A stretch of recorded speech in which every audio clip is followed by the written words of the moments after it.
Hi, it's me again with Corel Draw Tips and Tricks, and mainly doing this for one person, but you might gain a little bit by it.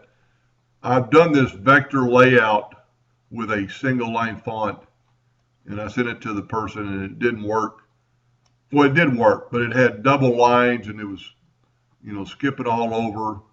So he asked me to just redo it in Arial. So just for you, I've done it in Arial. There's 15 pages, and this should work.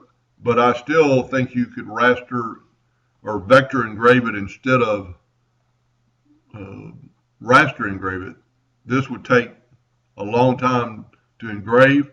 So if you want to select, and I'm not going to do this for you, I'm going to let you do this because you've got 15 pages. If you will, with nothing selected, double click on your text tool, and what that did, that selected all your text on the page.